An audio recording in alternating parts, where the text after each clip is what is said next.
Kakor Binmas Polri Irjen Pol Widioso Heri Wibowo berserta rombongan mengunjungi Gampung Sibreh, Kecamatan Sukamakmur dalam rangka bakti sosial dan pengobatan gratis. Kegiatan tersebut berlangsung di Masjid Baitul Makmur Sibreh Sabtu pagi tadi. Kita bersalawat bersama.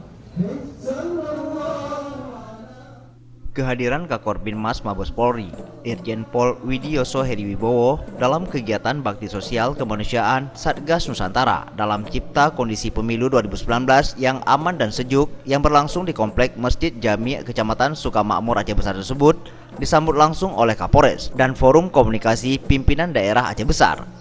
Kegiatan tersebut bertujuan untuk menyerahkan sejumlah bantuan berupa sembako dan pengobatan gratis bagi masyarakat kurang mampu yang ada di Kecamatan Sukamakmur, Kabupaten Aceh Besar.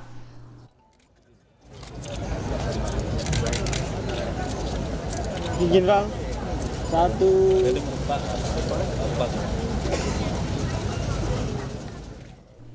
Selain memberikan bantuan sosial, dalam kesempatan tersebut, Kakor Binmas juga mengingatkan kepada seluruh warga bahwa sebentar lagi akan dilaksanakannya pesta demokrasi, di mana ada pemilihan presiden dan wakil presiden, pileg, serta pemilihan DPD.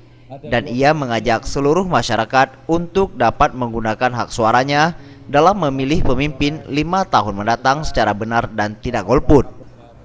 Polri dan TNI, walaupun kita tidak menggunakan hak suara, tapi kita mengamankan bahwa tentang tadi penolakan hoax tadi, tidak berbuat hoax, kemudian bicara pemilihan, termasuk diantaranya wajib menggunakan haknya.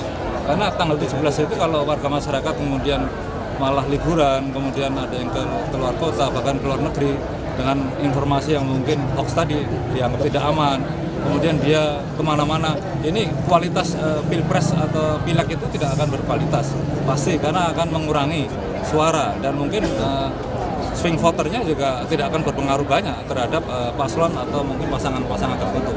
Pada kesempatan ini saya menghimbau kepada seluruh warga masyarakat agar melakukan dan menggunakan haknya yang dijamin oleh hak asasi manusia, dan kita akan mengamankan, TNI Polri pasti akan mengamankan. Kakor Binmas menambahkan, untuk terwujudnya pemilu yang sejuk, aman dan damai, maka pihak kepolisian dan jajaran TNI siap melakukan pengamanan saat hari pencoblosan berlangsung pada 17 April mendatang. Tim Liputan, Aceh TV.